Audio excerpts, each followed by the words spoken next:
បងប្អូនស្ត្រីក៏ចេះតែឆ្ងល់ថាអ្នកគ្រូខ្ញុំឆ្នាំឆ្នាំគ្រាប់វិជាកណ្ដាលដែរហេតុអីក៏ខ្ញុំនៅតែផ្លត់ស្នៀតមានកូនទៀត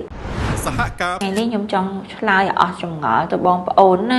ឆ្នាំគ្រាប់វិជាកណ្ដាលដែលផលិតមកនៅក្នុងការការពារយើងកុំឲ្យមានបុតហ្នឹងមានប្រសិទ្ធភាពរហូតដល់ 99% កាលណាយើងប្រើអត់បានពេញលេញទេវាមានប្រសិទ្ធភាពត្រឹមតែ 91% reference ដែលខ្ញុំយកមកនេះគឺតាមរយៈ CDC Center of Disease Research Center គេហ្នឹងគឺបងអាចមើលនៅក្នុងរូបភាពដែលខ្ញុំបាន mention នឹងបានគ្រប់មធ្យោបាយពជាកណ្ដាលទាំងអស់អត់មានណាមួយ 100% ទេតើថ្នាំគ្រាប់ពជាកណ្ដាលពេលដែលយើងលេបទៅវាមានតួនាទីអីខ្លះដើម្បីការពារកុំឲ្យយើងមានកូនទី1គឺវាទប់អត់ឲ្យមានការបញ្ចេញមេជីវិតញីទេអត់ឲ្យមាន ovulation ដែលយើងមានចេញមានចំណុច25ខែទី2គឺវាទៅធ្វើឲ្យស្ទាប់រដូវរបស់យើងចាប់ផ្ដើមស្ដើងនៅពេលដែលយើងមានទម្ងន់ទៅគឺវាតោងនៅស្ទាប់រដូវអត់បានទេទី3គឺវាធ្វើឲ្យ bushon មានន័យថាឆ្នុកនៅលំអិលហ៊ុនមាត់ស្បូនរបស់យើងហ្នឹងគឺវាឡើងស្អិតខុសពីធម្មតាដែលអត់ឲ្យមេជីវិតឈ្មោលចូលទៅតើយើងគួរញ៉ាំថ្នាំគ្រាប់ពជាកណ្ដាលដូចម្ដេចដើម្បីឲ្យមានប្រសិទ្ធភាពល្អគឺញ៉ាំទៀងទាត់រៀងរាល់ម៉ោងទៀងទាត់មួយថ្ងៃមួយគ្រាប់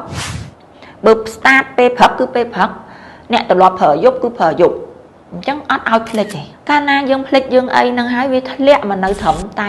91% ទេមុននឹងអ្នកទាំងអស់គ្នារើសយកមកជួបបាយពជាកណ្ដាលដោយការប្រើប្រាស់ថ្នាំគ្រាប់សូមធានាបានថាយើងមិនមែនជាមនុស្សរវល់ភ្លេចមុខភ្លេចក្រោយគឺជាអ្វីដែលខ្ញុំតែងតែប្រឹក្សាយោបល់ទៅកាន់បងប្អូនស្ត្រីរបស់យើងជាពិសេសអ្នកកូនច្រើនណាស់ញ៉ៃញ៉ុក 3 4 ហើយតិចយកកូនទៅសាលាអាឡែងធ្វើម្ហូបអាឡែងធ្វើការអាឡែងអីហោះភ្លេចបាត់បើយើងជាបុគ្គលបែបហ្នឹងយើងកុំរើស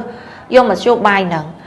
មួយទៀតត្រូវដឹងថាបើសិនជាយើងញ៉ាំថ្នាំគ្រាប់ហ្នឹងហើយស្រាប់តែភ្លេចមួយគ្រាប់យើងត្រូវធ្វើម៉េចបើសិនជាអ្នកទាំងអស់គ្នាញ៉ាំថ្នាំគ្រាប់ពជាកណ្ដាលហើយមួយគ្រាប់អ្នកទាំងអស់គ្នាភ្លេចមួយគ្រាប់ឧទាហរណ៍ថ្ងៃនេះថ្ងៃទី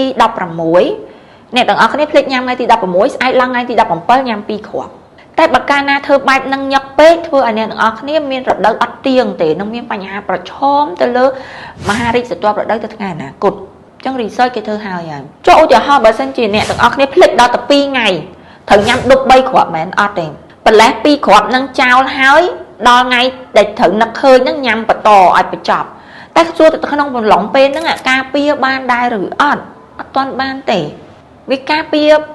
បានលុះត្រាណៃរងចាំឲ្យបានមួយសប្តាហ៍ទៅសិនឬមួយក៏ការពារបានភ្លាមដែរឬទេអត់បាន 100% ទេវានឹងធ្លាក់ហើយអ្វីដែលសំខាន់មួយទៀតបងប្អូនក៏តែងតែសួរថាអ្នកគ្រូជិបខ្ញុំរួមភេទថ្ងៃហ្នឹងហើយខ្ញុំចង់ពជាកណ្ដាលហើយស្រាប់តែខ្ញុំភ្លេចញ៉ាំមួយគ្រាប់ហើយមិនខ្ញុំនៅមានកូនទៀតចឹងព្រោះបើអីខ្ញុំភ្លេចតែមួយគ្រាប់ហ្នឹងហើយទៅខ្ញុំញ៉ាំហើយញ៉ាំថ្នាំហ្នឹងដប់ហើយកុំភ្លេចថាអ្នកទាំងអស់គ្នារួមដំណេកតាំងពីថ្ងៃមុនញ៉ាំនឹងបន្តិចមែនក៏ប៉ុន្តែមេជីវិតឈ្មោះរស់នៅក្នុងទ្វារមាសរបស់យើងបាន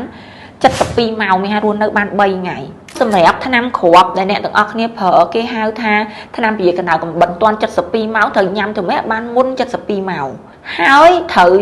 ញ៉ាំទៅម៉េចក្នុងរយៈពេល24ម៉ោងដំបូងអាហ្នឹងទៅយើងមានឱកាសរួចខ្លួននៅក្នុងការអត់មានបុតតែអត់មានមធ្យោបាយពជាកណ្ដាលណាមួយ 100% ទេហើយអាហ្នឹងគឺជាអ្វីដែលខ្ញុំចង់ប្រាប់អ្នកទាំងអស់គ្នាថានៅពេលដែលយើងញ៉ាំអត់ទៀងហ្នឹងឯងវាអត់អាចទប់អត់ឲ្យនៅការបញ្ចេញមេជីវិតញីបានមេជីវិតញីនៅណែបញ្ចេញអាស្រទាប់រដូវឬមួយក៏អីហ្នឹងនៅតែមានឱកាសអាចមានកូនបាននេះគឺជាមូលហេតុដែលអ្នកទាំងអស់គ្នា